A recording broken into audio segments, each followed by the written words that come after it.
Vous êtes sur l'émission Tout est accompli. L'émission sur laquelle je vous avais déjà prêché et annoncé l'évangile éternel de Jésus-Christ.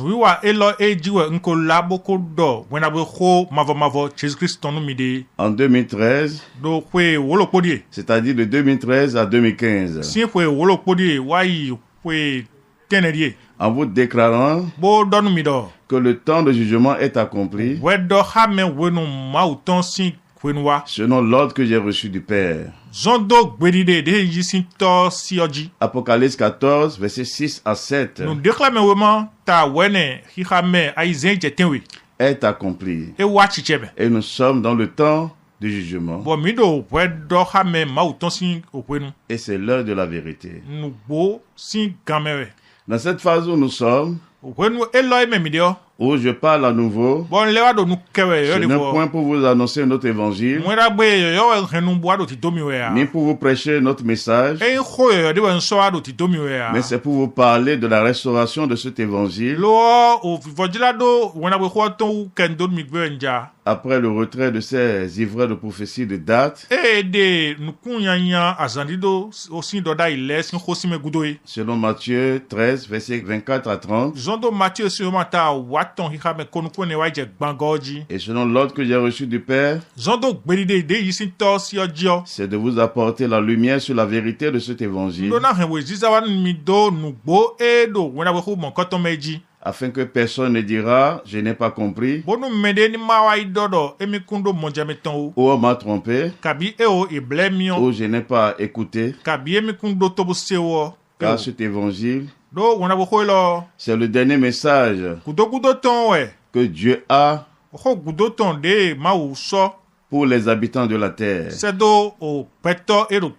pourquoi il est écrit un évangile éternel. C'est-à-dire après cet évangile, il n'y a point d'autre message. C'est la fin. Et nous voici dans l'heure de la vérité. En parlant de cet évangile, la vérité qui est derrière cela, cela parle de l'avènement du Fils de l'homme, c'est-à-dire son apparition du ciel dans sa troisième venue, à la vue de tous sur toute la terre. Et c'est ce qui est écrit dans Apocalypse 1, le verset 7. Voici, il vient avec les nuées, et tout œil le verra, même ceux qui l'ont percé, et toutes les tribus de la terre se lamenteront à cause de lui. Oui, amen. Et cette parole est déjà accomplie. Nous sommes dans l'heure de la vérité, qui est l'heure de la manifestation. En parlant de cette apparition du ciel, c'est un temps de détresse pour tous les habitants de la terre, car c'est un jour de vengeance, un jour de colère. C'est pourquoi il est écrit, et toutes les tribus de la terre se lamenteront à cause de lui. Oui, amen. C'est-à-dire c'est irrévocable, car c'est le seul jour que Dieu a arrêté en lui-même pour juger ce monde, pour venger le sang qu'il a versé pour le salut de toute l'humanité, car c'est lui qui a promis le salut dès le commencement, et c'est encore lui qui l'a accompli, afin que tous ceux qui vont obéir à cela, c'est-à-dire à la mort et la résurrection de Christ, soient préservés de sa colère de ce jour. Car ce jour, c'est le jour de sa colère. Donc c'est dit, et toutes les tribus de la terre se lamenteront. C'est-à-dire toute chair, toute chair, toute famille de la terre se lamenteront. Et c'est ce que nous allons voir dans les apôtres, dans 2 Thessaloniciens 1, le verset 5. C'est une preuve de juste jugement de Dieu pour que vous soyez jugés dignes du royaume de Dieu pour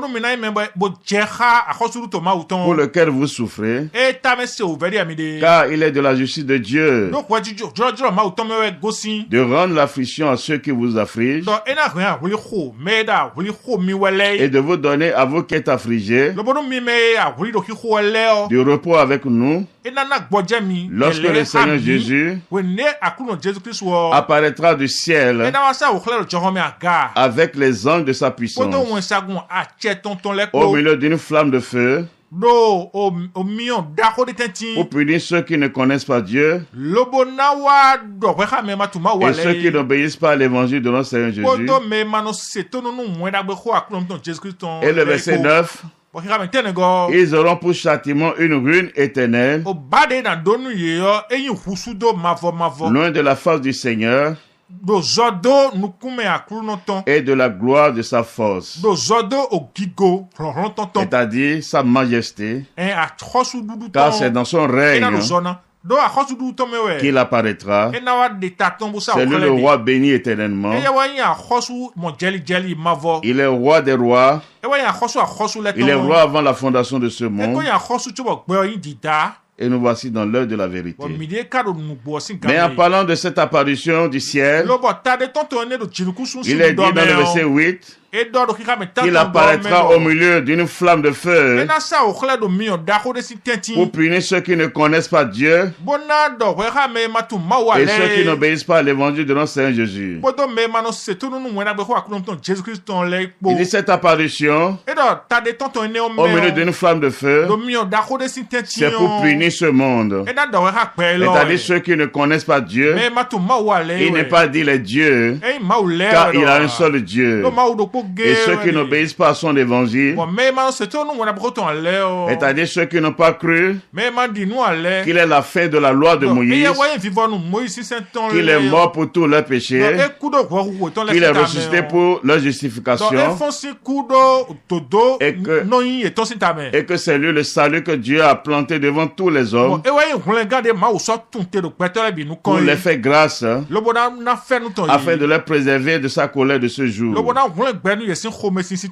Cette colère qu'il a contenue depuis la création, dès le commencement jusqu'à ce jour. Et nous voici dans l'heure de la vérité. Mais en parlant au milieu d'une flamme de feu, cela veut dire quoi? Nous allons vers un prophète qui nous donnera l'intelligence de cette vérité. Dans Ésaïe 66, Ésaïe 66, le verset 15 à 16. Car voici, l'Éternel arrive dans un feu, et ses chars sont comme un tourbillon. Il convertit sa colère en un brassier.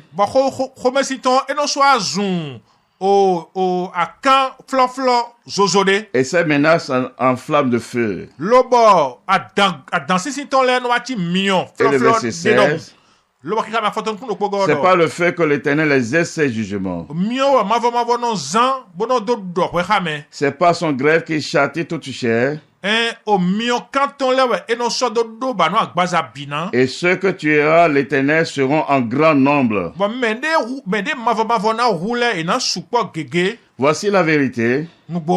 Il est dit qu'il arrive le Seigneur dans un feu, c'est-à-dire au milieu d'une flamme de feu. Il apparaîtra dans toute sa colère. Mais c'est dit dans le verset 16, c'est pas le feu que le Seigneur exerce ses jugements. C'est-à-dire autrefois, quand il a détruit le premier monde, c'est pas le déluge. Mais ce monde-ci, en ce jour, c'est pas le feu. C'est pourquoi il est apparu, selon qu'on a vu dans les Écritures, qui disait il apparaîtra du milieu d'une flamme de feu pour punir ceux qui ne connaissent pas Dieu.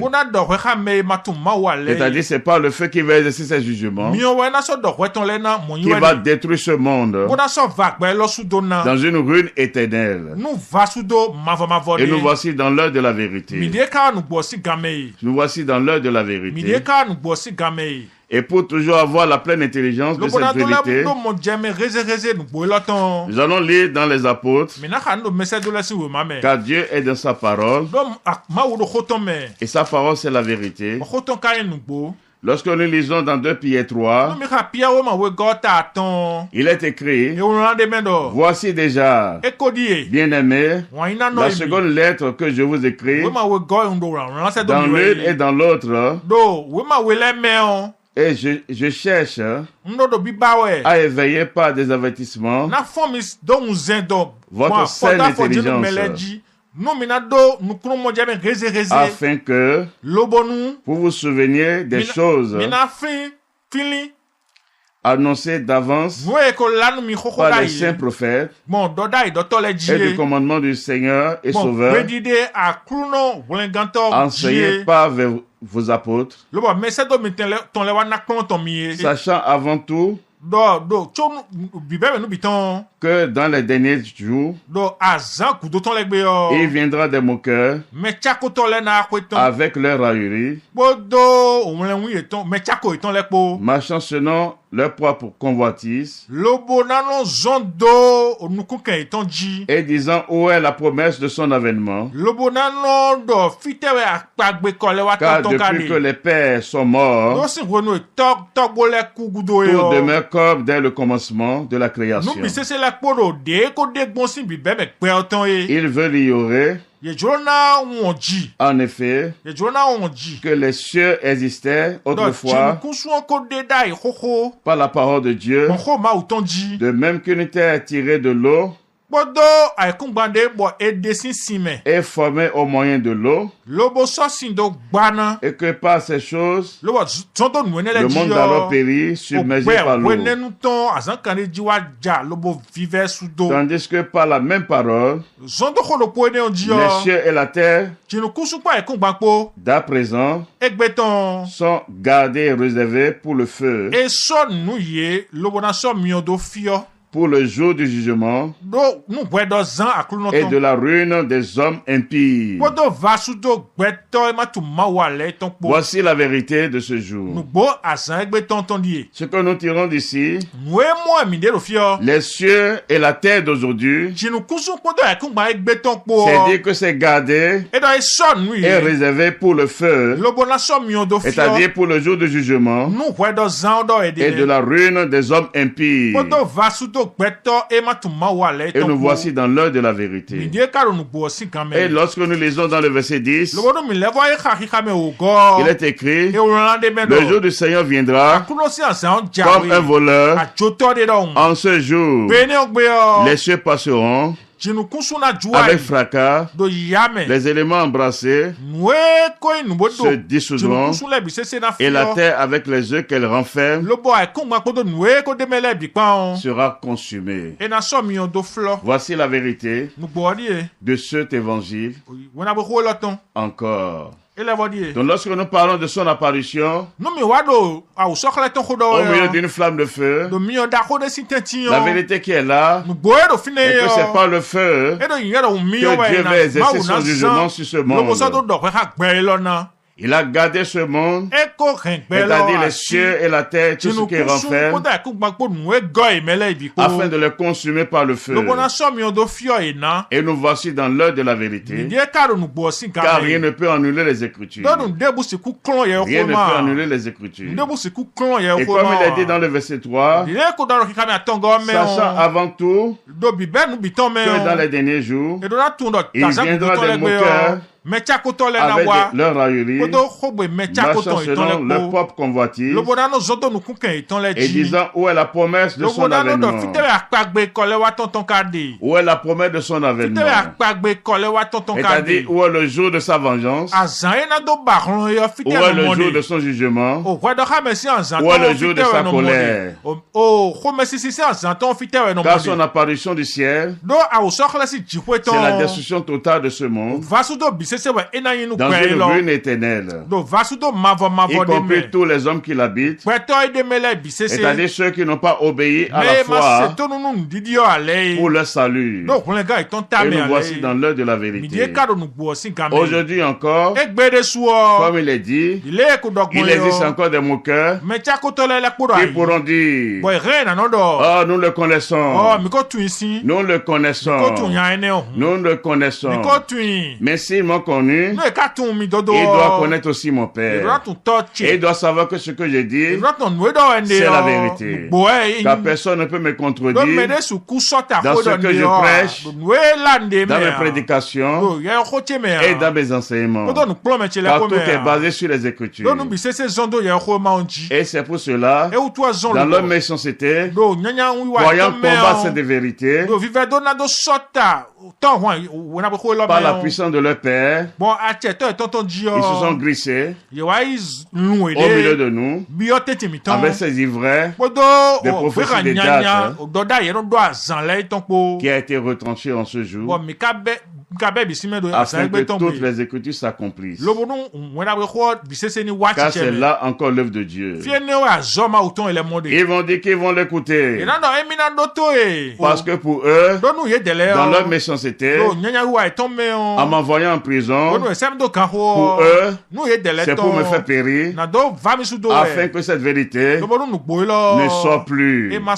Car je suis la seule personne à qui le Père a donné son sceau pour cette vérité. C'est mon évangile et je n'en ai point honte, car c'est ce que j'ai reçu de mon Père et c'est pour cela que je suis là. Je n'en ai pas honte. Donc pour leur fin et la fin de ceux qui les ont écoutés, croyant me faire périr dans les liens de la prison, c'est pour s'opposer à la vérité de cet évangile. Mais qui pourra s'opposer à Dieu? Voilà là le piège, car ils ont cru combattre contre un homme. Cependant, c'est contre Dieu qu'ils ont combattu, car eux-mêmes savent que rien de ce que je fais, rien de ce que je dis, c'est de la parole. C'est de la parole de Dieu, qui est la Bible, que tout est sorti. Et je n'en ai pas honte. Ils vont dire non, il est méchant, c'est un malfaiteur, c'est un escroc. Où sont mes accusateurs alors?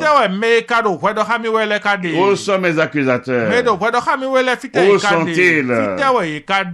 Ils vont murmurer en bas, dans vos oreilles.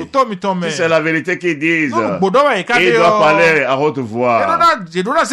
Non, quelqu'un a vendu sa maison et il a pris tout l'argent chez lui.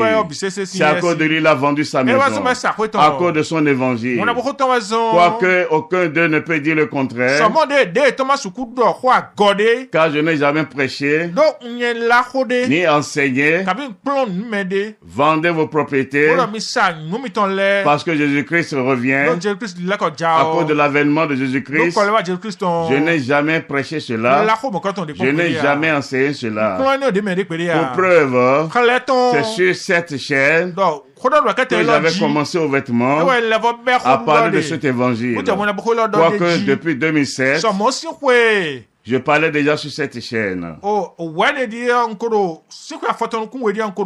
ils ont tous mes audios, c'est-à-dire mes enseignements. Il n'y a rien de ça dedans. Cependant, ils m'ont dit non, à cause de leur méchanceté, quelqu'un a vendu sa maison. Mais qui a vendu sa maison? C'est la vérité. Quelqu'un a vendu sa maison qui était avec moi. La seule personne que je connais qui a vendu sa maison. Mais il n'a pas vendu sa maison à cause de mon évangile, à cause de moi. Mais il a vendu sa maison à cause de son entreprise. C'est à cause de son entreprise qu'il a vendu sa maison. Son entreprise qu'il a voulu préserver. C'est à cause de l'entreprise qu'il a vendu sa maison. Il n'a pas vendu sa maison à cause de moi. Et pour preuve, il est actuellement le chef, c'est-à-dire le PDG ou le DG de cette entreprise. Et je parle ainsi de l'adjectif. C'est de l'adjectif que je parle, car ce que je dis, c'est la vérité. Je ne suis rien de cela. Ils m'ont accusé des choses que je ne suis pas responsable. Il a vendu, c'est pour sauver son entreprise. Donc, il est maintenant le chef de l'entreprise. Le directeur qui était là est témoin de cela.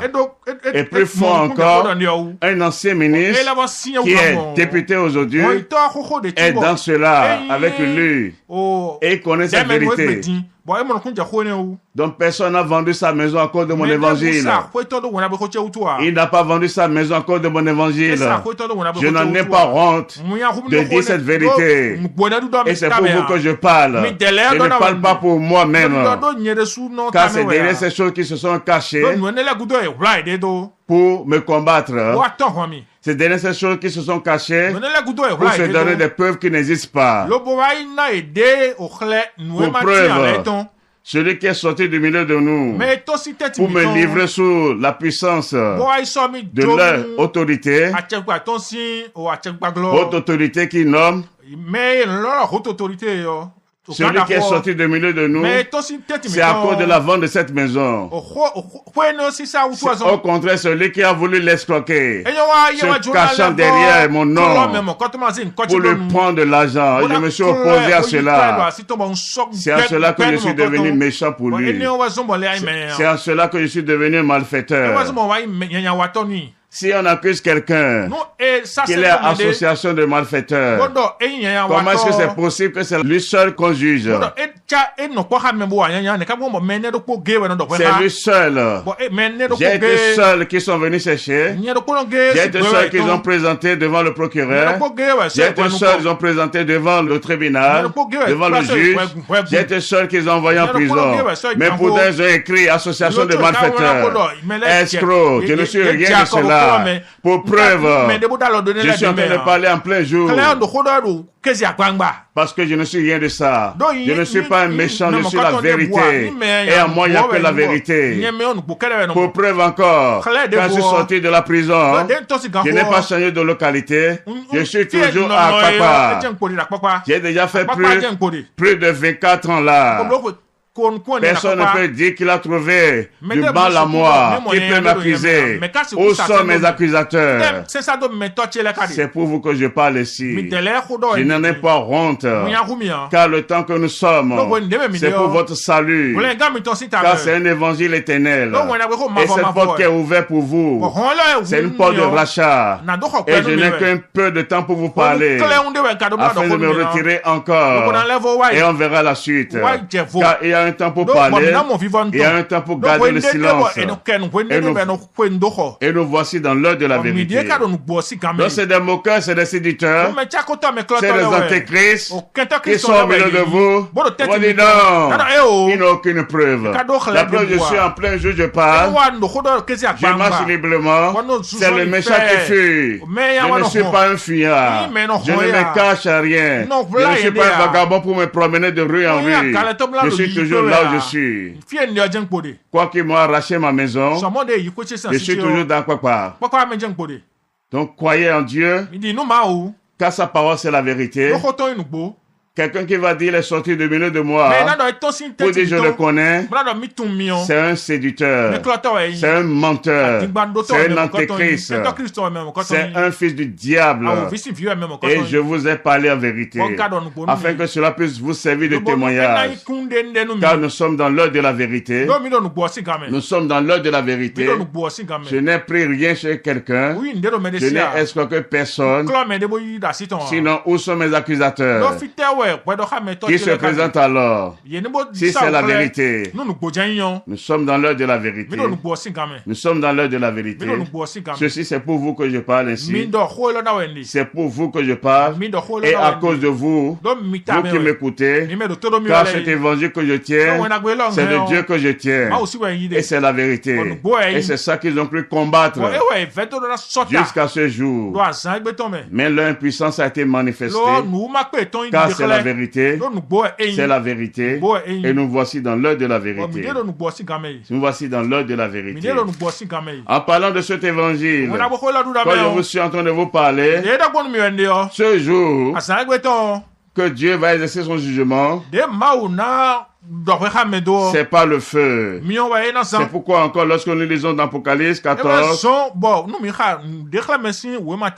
le verset 17, et un autre ange sortit du temple qui est dans le ciel, ayant lui aussi une faucille tranchante. Et un autre ange qui avait autorité sur le feu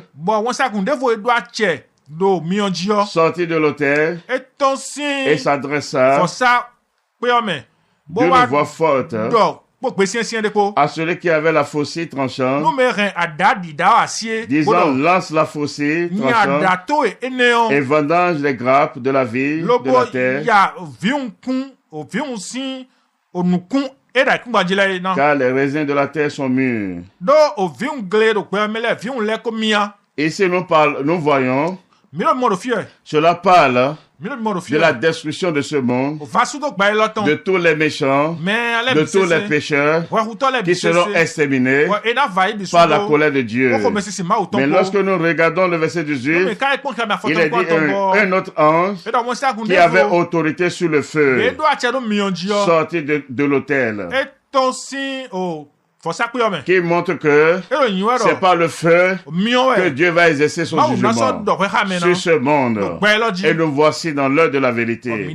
C'est pourquoi lorsqu'on parlait de son apparition, il est dit il apparaîtra au milieu d'une flamme de feu pour punir ceux qui ne connaissent pas Dieu et ceux qui n'obéissent pas à l'évangile de Jésus-Christ, car c'est là le salut pour tous ceux qui ont cru en cela. Et nous voici dans l'heure de la vérité. Donc voilà un peu la vérité de cet évangile. Car c'est un jour de vengeance, un jour de la ruine éternelle de ce monde, pour la manifestation visible de nouveau monde que Dieu a créé pour la consolation de ceux qui l'aiment. De ceux qui l'aiment. Mais en parlant de ce jour, dans sa manifestation, on doit voir d'abord, avant cette manifestation, cette apparition, comme j'ai commencé par vous dire, on doit voir d'abord un homme, un chef mondial qui apparaîtra sur ce monde. Et c'est lui l'antéchrist. C'est lui l'antéchrist. Et c'est de lui que les apôtres parlaient aussi dans 2 Thessaloniciens 2, à partir du verset 3, que personne ne vous séduise d'aucune manière, car il faut que l'apostasie soit arrivée auparavant et qu'on ait vu paraître l'homme du péché, le fils de la perdition, l'adversaire qui s'élève au-dessus de tout ce qu'on appelle Dieu ou de ce qu'on adore, jusqu'à s'asseoir dans le temple de Dieu, se proclamant lui-même Dieu. Donc c'est de cet homme il s'agit qui apparaîtra avant cette manifestation du Fils de l'homme dans son apparition du ciel. On doit voir cet homme d'abord, l'homme du péché, le fils de la perdition. On doit le voir d'abord. C'est lui l'antéchrist et c'est de lui qu'on parlait dans le premier sceau, selon Apocalypse 6, le verset 1 à 2. Mais lorsque nous évoluons toujours dans 2 Thessaloniciens 2, le verset 5, ne vous souvenez-vous pas que je vous disais ces choses lorsque j'étais encore chez vous, et maintenant vous savez ce qui le retient, afin qu'il ne paraisse qu'en son temps, car le mystère de l'iniquité agit déjà. Il faut seulement que celui qui le retient encore est disparu. Et je vous ai déjà donné l'intelligence de cette vérité, que celui qui le retient, c'est Babylone. C'est Babylone qui doit disparaître. C'est pourquoi c'est son jugement qui est le premier signe de ce message que je vous ai apporté, car Dieu atteste toujours son message. Pas de signes. Pas de signes. Et nous voici dans l'heure de la vérité. Donc ce qui le retient doit disparaître d'abord, avant qu'il n'apparaisse. Or ce qui le retient, comme je vous l'ai dit, c'est Babylone. Et lorsque nous lisons dans Apocalypse 18, le verset 8, en parlant du jugement de Babylone, il est dit, à cause de cela, en un même jour, ces fléaux arriveront, la mort, le deuil et la famine. Et elle sera consumée par le feu, car il est puissant, le Seigneur Dieu qui l'a jugé. C'est ici le jugement de Babylone. Et comme je vous l'avais dit, c'est en 2 temps. Le premier temps, qui est la première phase de son jugement, lorsque nous relisons, à cause de cela, en un même jour, ces fléaux arriveront, la mort, le deuil et la famine. C'est ça la première phase de son jugement. Et c'est sa manifestation que vous avez déjà vue sur toute la terre en 2020. C'est le jugement de Dieu. Officiellement sur toute la terre, c'est le jugement de Babylone, la première phase. Et nous sommes dans la deuxième phase. C'est dans sa porte que nous sommes maintenant. En vue de la manifestation, de l'apparition de l'Antéchrist. Et elle sera consumée par le feu. C'est ça la deuxième phase. Et pour bien comprendre cela, nous allons lire toujours dans Apocalypse. Apocalypse 17, le verset 16. Les 10 cornes que tu as vues et la bête railleront la prostituée, la dépouilleront et la mettront à nu, mangeront ses chairs et la consumeront par le feu, car Dieu a mis dans le cœur d'exécuter son dessein et d'exécuter un même dessein et de donner leur royauté à la bête jusqu'à ce que les paroles de Dieu soient accomplies.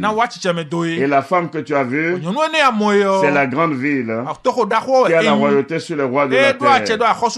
C'est-à-dire cela parle de Rome qui est représenté par son église, par son église, l'église catholique romaine. Et ça qui est la vérité. Mais c'est ici, c'est dit, les 10 cornes, car la bête a 10 cornes, c'est-à-dire il aura 10 rois, 10 dirigeants, qui seront ses alliés, et c'est avec lui qu'ils vont faire la guerre à Babylone pour sa disparition. Avant que lui ne se positionne, comme les Écritures l'ont dit dans le verset 17, car Dieu a mis dans le cœur des exécutés son dessein, et les exécutés un même dessein, et de donner leur royauté à la bête, jusqu'à ce que les paroles de Dieu soient accomplies.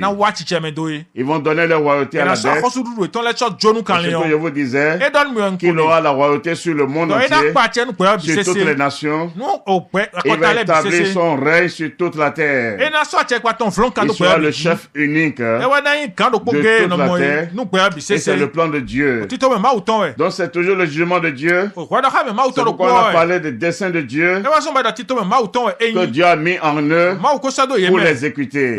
Car c'est Dieu qui a jugé Babylone. Si Dieu ne l'a pas jugé, personne ne peut la détruire. Et nous voici dans l'heure de la vérité, en vue de l'apparition de la bête. C'est pourquoi je vous ai averti, selon que la charge m'a été donnée, selon la charge qui m'a été donnée, selon les Écritures, dans Apocalypse 18, le verset 4, et j'ai entendu du ciel une autre voix qui disait, sortez du milieu d'elle, mon frère, afin que vous ne participiez point à ces péchés et que vous n'ayez point de part à ces fléaux. Car ces péchés se sont accumulés jusqu'au ciel et Dieu s'est souvenu de ses iniquités.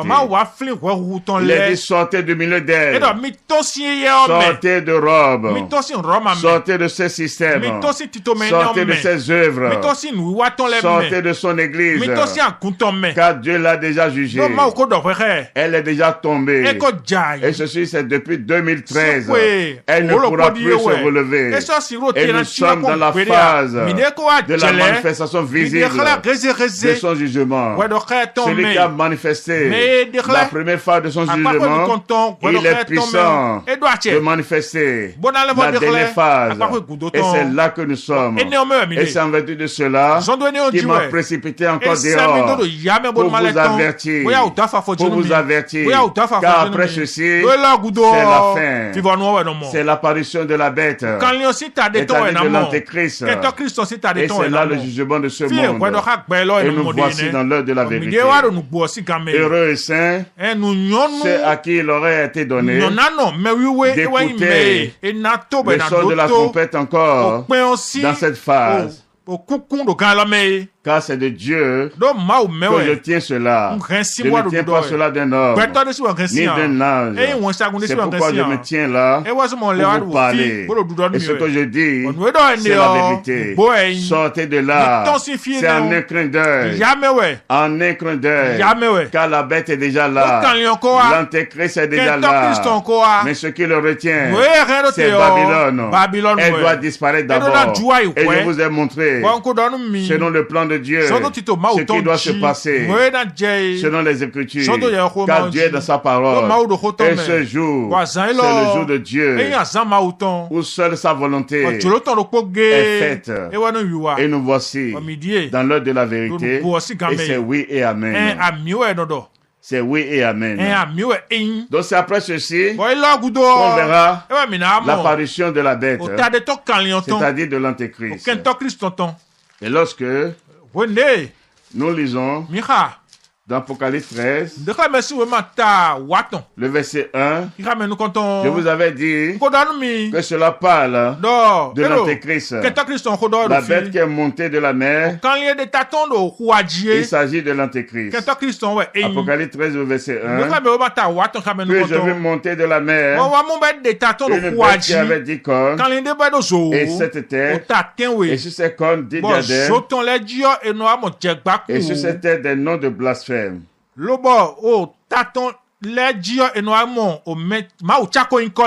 Cela parle l'Antéchrist. Mais lorsque nous lisons le verset 7, et il lui fit donner de faire la guerre aux saints et de les vaincre. Et il lui fit donner autorité sur toute tribu, tout peuple, toute langue et toute nation, et tous les habitants de la terre l'adoreront. Ceux dont le nom n'a pas été écrit dans la fondation du monde, dans le livre de vie de l'agneau, qui a été immolé.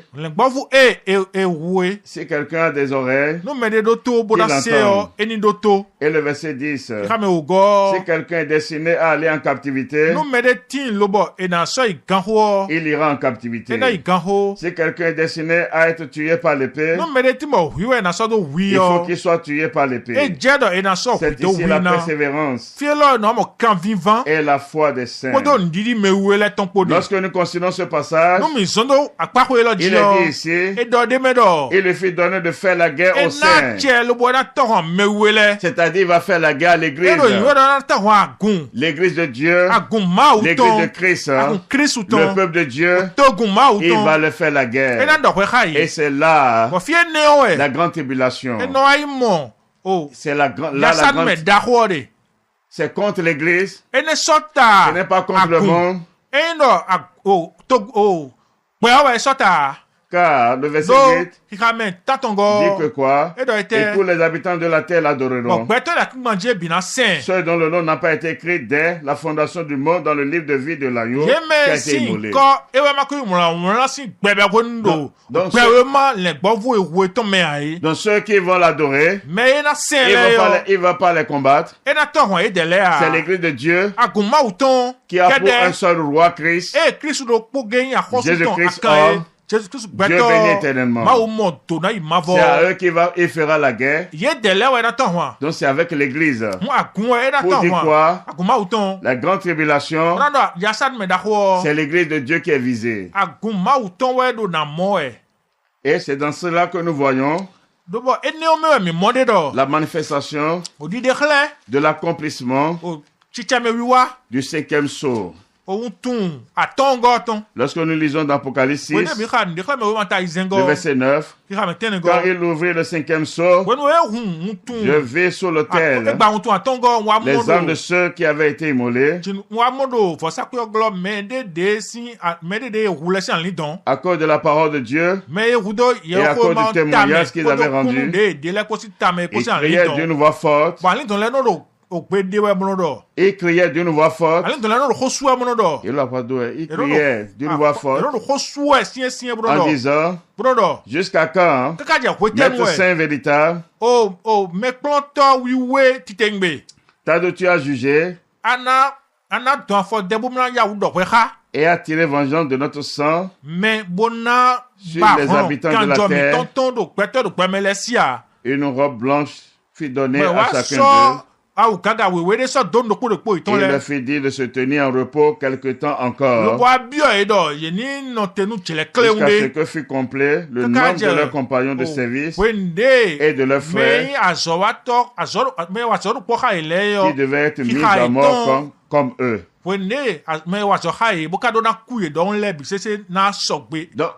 Dans la grande tribulation, annonce le 5e sceau de l'Apocalypse.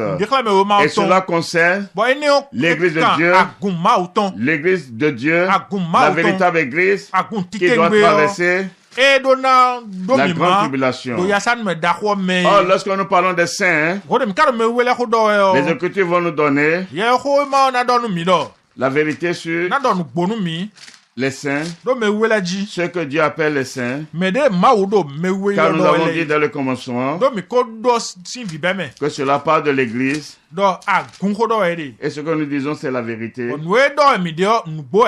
C'est la vérité.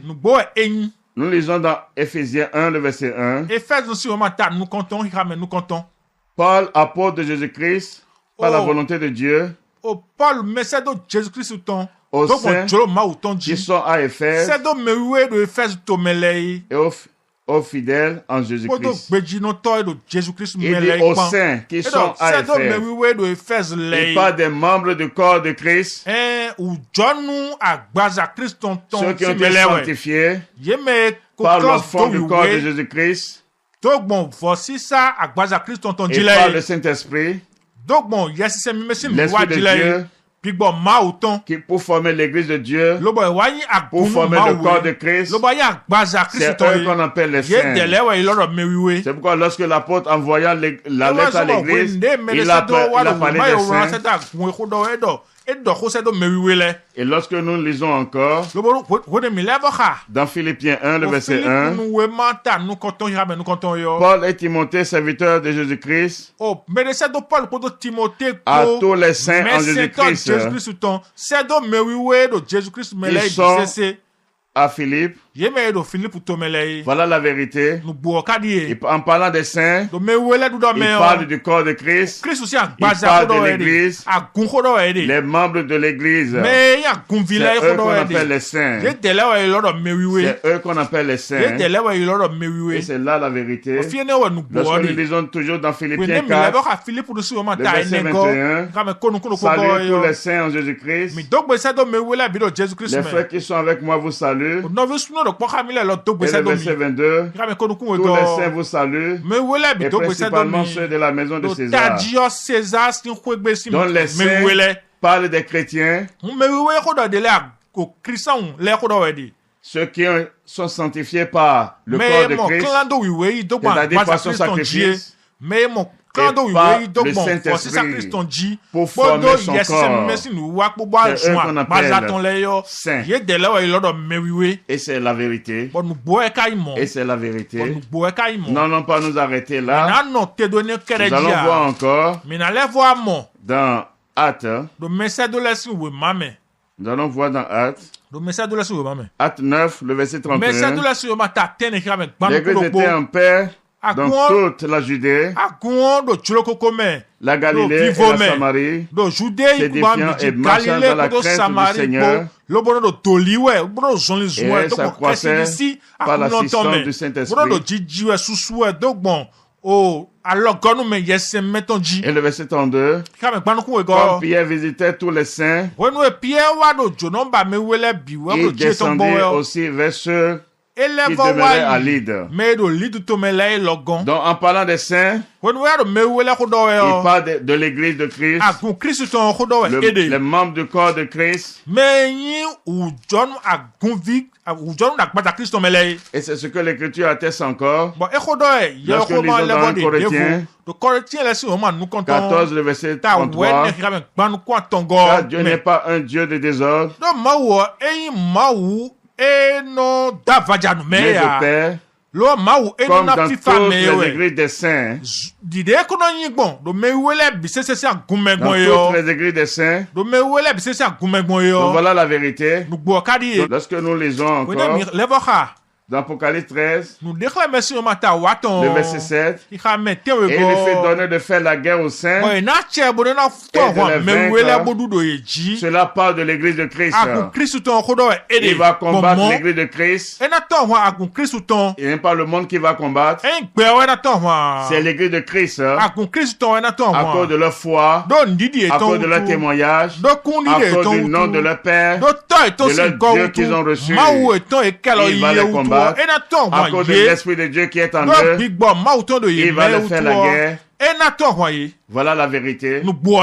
Voilà la vérité. Et c'est ce que un des prophètes annonçait dans Daniel. Lorsque nous lisons dans Daniel 7, dans Daniel 7,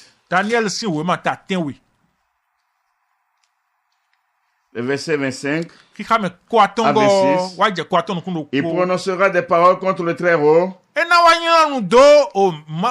Il opprimera les saints du Très-Haut. Il laissera changer les temps et la loi. Et les saints seront livrés entre ses mains pendant un temps, des temps et la moitié d'un temps.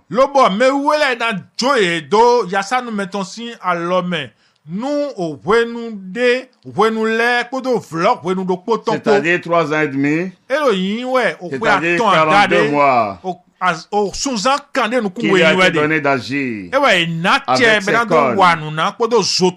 Et le verset 26, puis viendra le jugement et on lui ôtera sa domination qui sera détruite et anéantie pour toujours. Voilà la vérité. Déjà longtemps avant cela a été annoncé que les saints seront livrés, les saints de Dieu, c'est-à-dire l'église de Dieu sera livrée dans sa main. Il leur fera la guerre pendant 42 mois. C'est-à-dire 3 ans et demi. Donc c'est contre l'église.